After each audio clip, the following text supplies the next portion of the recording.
ಇಲ್ಲಿ ಏನು ಹೇಳ್ತಾ ಇದ್ದೀರಿ? 100-150 ಜನ ಅಂತ ಹೇಳ್ತೀರಿ. 150 ಜನದ್ದು ಗುಂಪನ್ನ ಕಂಟ್ರೋಲ್ ಮಾಡೋಕ್ಕಾಗದೇ ಇದ್ದ ಮೇಲೆ ಯಾವ ಆಡಳಿತ ನಡೆಸ್ತಾ ಇದ್ದೀರಿ ನೀವು? 100-150 ಜನನ್ನ ಕಂಟ್ರೋಲ್ ಮಾಡೋಕ್ಕಾಗದೆ ಇವತ್ತು ಬೆಂಕಿಡ ಪರಿಸ್ಥಿತಿ ಅಂದ್ರಲ್ಲ, ಯಾವ ಧೈರ್ಯ ಇರಬೇಕು? ತಲವಾರುಗಳನ್ನ ಇಟ್ಕೊಂಡು ರಸ್ತೆಯಲ್ಲಿ ಓಡಾಡ್ತಾರೆ ಅಂದರೆ, ಪೆಟ್ರೋಲ್ ಪಂಪ್ ಎಸಿದ್ದಾರೆ ಅಂದರೆ, ಕೆಲವು ಹೆಣ್ಣುಮಕ್ಕಳು ಅವರವ್ರದ್ದೇ ಆದಂಥ ರೀತಿಯಲ್ಲಿ ಇವತ್ತು ಕಣ್ಣಲ್ಲಿ ನೀರು ಹಾಕ್ತಾ ಇದ್ದಾರೆ ಎರಡೂ ಸಮಾಜದಲ್ಲಿ. ಇದಕ್ಕೆ ನೀವು ಆಡಳಿತ ನಡೆಸಬೇಕಾ? ಇದಕ್ಕೆ ನಿಮಗೆ 136 ಸೀಟ್ ಕೊಟ್ಟವರ ಈ ಕೆಲಸ ಮಾಡಿ ಅಂತೇಳಿ. ಈ FIR ನೋಡಿದ್ರೆ ಗೊತ್ತಾಗುತ್ತೆ ಇವತ್ತು ನೀವು ಮಾಡ್ಕೊಂಡಂಥ ನಿಮ್ಮ ವೈಫಲ್ಯಕ್ಕೆ ಸಿಕ್ತರ್ನ ಅರೆಸ್ಟ್ ಮಾಡ್ಕೊಂಡು ಕೂತಿದ್ದೀರಿ. ಮೊದಲನೇ ಆರೋಪಿ ಇಲ್ಲಿ ಗಣೇಶನ್ ಕೂರಿಸ್ತಾನು ಅಲ್ವಾ? ಮೊದಲನೇ ಆರೋಪಿ ಪರ್ಮಿಷನ್ ತಗೊಂಡು ಕೂರಿಸ್ತಾನು. ಪರ್ಮಿಷನ್ ತಗೊಂಡು ಕೂರಿಸ್ತಾನೆ ನೀವು ಮೊದಲನೇ ಆರೋಪಿ ಮಾಡ್ಕೊಂಡು ಕೂತಿದ್ದೀರಿ. ಇರಲಿ FIR ಮೊದಲನೇ ಆರೋಪಿ ಅವನೇ ಅಪ್ಪ, ಅದಕ್ಕೆ ಹೇಳ್ತಾ ಇದ್ದೀನಿ. ಯಾರ ಕಿರಣ್ ಅಂತಲೂ ಯಾರನ್ನ ಕೊಟ್ಟಿರ್ಬೇಕಲ್ವಾ? ಇದು ಯಾತಿಗೆ ನಾನು ಹೇಳ್ತಾ ಇದ್ದೀನಿ ಅಂದರೆ, ಇಲ್ಲಿ ನಾನು ಇವತ್ತು ಬಂದಂಥದ್ದು ರಾಜಕೀಯ ಮಾಡಲಿಕ್ಕಲ್ಲ. ಎರಡೂ ಸಮಾಜದ ಬಂಧುಗಳಿಗೆ ಬರೀ ನಾಗಮಂಗಲ ಕೇಳೋದಷ್ಟೇ ಅಲ್ಲ, ನಾನು ಮಾಧ್ಯಮದ ಸ್ನೇಹಿತರ ಮುಖಾಂತರ ಇಡೀ ರಾಜ್ಯದ ಜನತೆಗೆ ನಾನು ಮನವಿ ಮಾಡ್ತೇನೆ. ಇಡೀ ರಾಜ್ಯದ ಜನತೆಗೆ ಇವತ್ತು ಎರಡು ಥರ ವರ್ಗವನ್ನು ನಾನು ಕಾಣ್ತಾ ಇದ್ದೇನೆ. ಕೇಂದ್ರದಲ್ಲಿ ಮಂತ್ರಿಯಾಗಿದ್ದೇನೆ. ಇವತ್ತು ದೇಶ ಯಾವೊಂದು ಪ್ರಗತಿಯತ್ತ ಹೋಗ್ತಾ ಇದೆ ಅದು ಒಂದು ಭಾಗ ಕಾಣ್ತಾ ಇದ್ದೇನೆ ಕೇಂದ್ರದ ಮಂತ್ರಿಯಾಗಿ. ಇನ್ನೊಂದು ವರ್ಗ ಪ್ರತಿದಿನದ ಜೀವನಕ್ಕೆ ಯಾವೊಂದು ಶ್ರಮ ಆಗ್ತಾ ಇದ್ದಾರೆ ಆ ವರ್ಗವನ್ನು ನೋಡ್ತಾ ಇದ್ದೇನೆ. ಈ ಹಿನ್ನೆಲೆಯಲ್ಲಿ ಮನವಿ ಮಾಡೋದು ನಾನು ಇಡೀ ರಾಜ್ಯದ ನನ್ನ ಜನತೆಗೆ, ದಯವಿಟ್ಟು ಇಂಥ ಒಂದು ಕೋಮ ಸಂಘರ್ಷಗಳು ಅಂತಕ್ಕಂಥದ್ದು ಎರಡು ಗುಂಪುಗಳ ನಡುವೆ, ಏನು ಒಂದು ಎರಡು ಸಮಾಜಗಳ ನಡುವೆ ಇವತ್ತೊಂದು ಕಂದಕ ಸೃಷ್ಟಿ ಮಾಡ್ತಾ ಇದ್ದಾರೆ. ಇದಕ್ಕೆ ಯಾವುದೇ ಕಾರಣಕ್ಕೂ ಎರಡೂ ಸಮಾಜಕ್ಕೂ ಹೇಳ್ತೇನೆ, ನಮ್ಮ ರಾಜ್ಯ ಸರ್ವ ಜನಾಂಗದ ಶಾಂತಿಯ ತೋಟ. ಅವತ್ತು ಹೇಳಿದ್ದೇನೆ, ಇವತ್ತು ಹೇಳ್ತೇನೆ. ಅನ್ಯಾಯ ಮಾಡ್ಕೋಬೇಡಿ, ಮುಗ್ಧರನ್ನ ಬಲಿ ತಗೊಳ್ಳೋದು ಬೇಡ. ಇವತ್ತು ಅರೆಸ್ಟ್ ಮಾಡಿದಿರಲ್ಲ 54 ಜನನ ಇವತ್ತು ಅರೆಸ್ಟ್ ಮಾಡಿ ಜೈಲಿಗೆ ಕಳಿಸಿದ್ದೀರಿ. ಎಷ್ಟು ದಿವಸ ಆಗ್ಬೋದು ಇನ್ನು ಅವ್ರು ಹೊರಗೆ ಬರೋದೀಗ? ಆ ಅರೆಸ್ಟ್ ಮಾಡಿರ್ತಕ್ಕಂಥವರು ಆ ಕುಟುಂಬದ ನಿರ್ವಹಣೆ ಮಾಡ್ತಕ್ಕಂಥ ಜವಾಬ್ದಾರಿ ಇರೋರು, ಹೊಲ ಉಳೋನು ಇಲ್ಲ ಒಂದು ಇಲ್ಲಿ ಅಂಗಡಿ ಹಾಕೊಂಡವ್ರಲ್ಲ, ಇಲ್ಲಿ ಸಣ್ಣ ಪುಟ್ಟ ಅಂಗಡಿಗಳು, ಅದರಿಂದ ವೃತ್ತಿ ಜೀವನ ಮಾಡ್ಕೊಂಡು ಬರೋ ಸಂಪಾದನೆ ಕುಟುಂಬ ಸಾಕ್ತಕ್ಕಂಥವ್ರು, ಅವ್ರ ಪರಿಸ್ಥಿತಿ ಏನಾಗಬೇಕು ಆ ಕುಟುಂಬಗಳದ್ದು? ಇವತ್ತು ಈಗೇನೋ ಹೇಳ್ಬಿಟ್ಟಿದ್ದೀರಿ 54 ಜನ ಅರೆಸ್ಟ್ ಮಾಡಿದ್ದೀವಿ, ಕ್ರಮ ತಗೊಂಡಿದ್ದೀವಿ ಅಂತ ಹೇಳ್ತೀರಿ. ನಿಮ್ಮ ಅಧಿಕಾರಿಗಳು ಪ್ರಾರಂಭಿಕ ಹಂತದಲ್ಲಿ ಸರಿಯಾದ ರೀತಿ ಕ್ರಮ ತಗೊಂಡಿದ್ರೆ ಇವತ್ತು ಈ ಕುಟುಂಬಗಳು ಮನೆಯಿಂದ ಕದ್ದೊಡಗೋ ಅವಶ್ಯಕತೆ ಇತ್ತ? ಹಲವಾರು ಕುಟುಂಬದಲ್ಲಿ ಇವತ್ತು ಊರು ಬಿಟ್ಟು ಹೋಗಿದ್ದಾರೆ, ಮನೆ ಬಿಟ್ಟು ಹೋಗಿದ್ದಾರೆ, ಎರಡೂ ಸಮಾಜದಲ್ಲೂ ಹೋಗಿದ್ದಾರೆ. ಆ ಕುಟುಂಬಗಳ ಪರಿಸ್ಥಿತಿ ಏನಾಗಬೇಕು? ಈಗ ಜೈಲಿನಲ್ಲಿ ಅವ್ರನ್ನ ಕರ್ಕೊಂಡೋಗಿ ಕೂರಿಸಿದ್ವಿ. ಈಗ DJ ಹಳ್ಳಿದೆ ನೋಡೋದ್ವಲ್ಲ ನಾವು ಹಿಂದೆ, DJ ಹಳ್ಳಿನಲ್ಲಿ ನಡೀತಲ್ಲ, ಅದಕ್ಕೂ ಇದೇ ಕಾಂಗ್ರೆಸ್ ನಾಯಕರ ಅಲ್ವೇ ಮಹಾನುಭಾವರು ಸ್ಪಾನ್ಸರರ್ಸು? ಇದೇನು ಹೊಸ್ದ ಅವರಿಗೆ?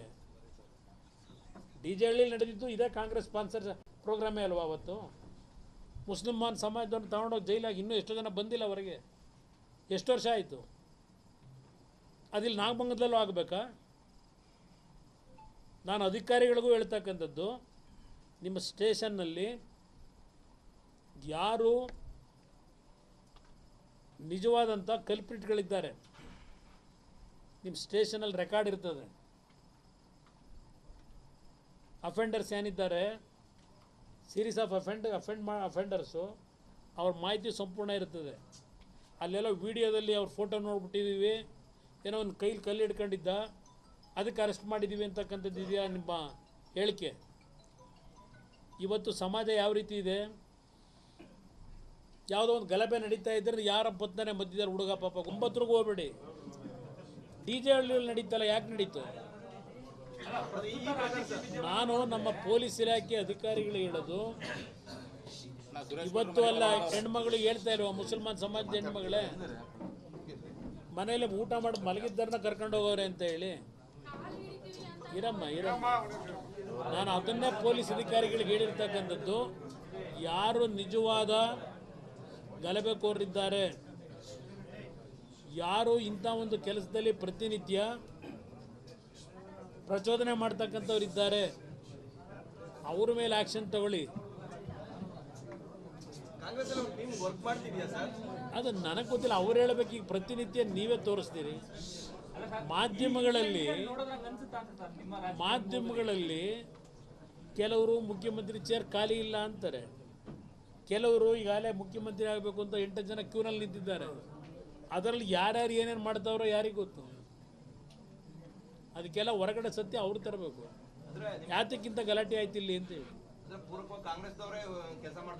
ಇದರಲ್ಲಿ ಈಗ ನೋಡಿ, ಇಲ್ಲಾರ ಒಂದು ಸ್ಲಿಪ್ ಕೊಟ್ರಿ. ಇಲ್ಲಿ 17ನೇ ವಾರ್ಡಲ್ಲಿ ನಮ್ಮ ಪುರಸಭಾ ಸದಸ್ಯ ಯಾರೋ ಒಬ್ಬರು ಶಂಕರಲಿಂಗೇಗೌಡ ಅಂತ, ಅವರೇ ನಮ್ಮ ಸ್ನೇಹಿತರು ಯೋಗೇಶ್ ಅವರು, ಅವ್ರನ್ನ ಬಂಧಿಸಬೇಕು ಅಂತ ಹೇಳಿ SP ಗೆ ಯಾರು ಫೋನ್ ಮಾಡಿ ಪ್ರೆಜರ್ ಆಗ್ತಾ ಇದ್ದಾರೆ? ಯಾರು ಪ್ರೆಜರ್ ಇದೆ ಇದಕ್ಕೆ?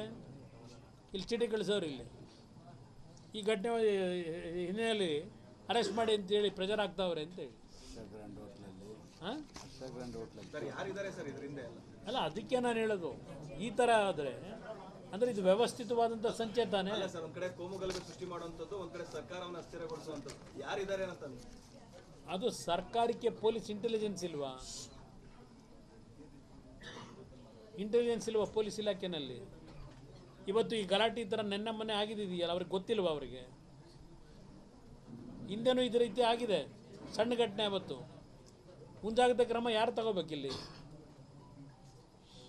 ಸರ್, ಕಳೆದ ಒಂದು 10 ದಿನದಲ್ಲಿ 4-5 ಘಟನೆಗಳು ಕರ್ನಾಟಕದಲ್ಲಿ, ಕೇವಲ ನಾಗಮಂಗಲ ಮಾತ್ರ ಅಲ್ಲ, ಕಲಬುರಗಿಲಿ ಒಂದು ಇನ್ಸಿಡೆಂಟ್ ಆಗುತ್ತೆ, ಚಿಕ್ಕಮಂಗ್ಳೂರಿನಲ್ಲಿ ಒಂದು ಇನ್ಸಿಡೆಂಟ್ ಆಗುತ್ತೆ, ಇಲ್ಲೇ ಬೆಳ್ಳೂರಿನಲ್ಲೂ ಕೂಡ ಒಂದು ಇನ್ಸಿಡೆಂಟ್ ಆಗಿದೆ. ಈ ಇನ್ಸಿಡೆಂಟ್ಗಳನ್ನೆಲ್ಲ ನೋಡಿದಾಗ ನೀವು ಹೇಳಿದ್ರಿ ಸ್ಪಾನ್ಸರ್ಡ್ ಆಗದೆ ಈ ರೀತಿಯಾದ ಘಟನೆಗಳಾಗಲ್ಲ ಅಂತ, ಆದರೆ ಇತಿಹಾಸ ನೋಡಿದಾಗ ಹಾಗೆ ಇದೆ.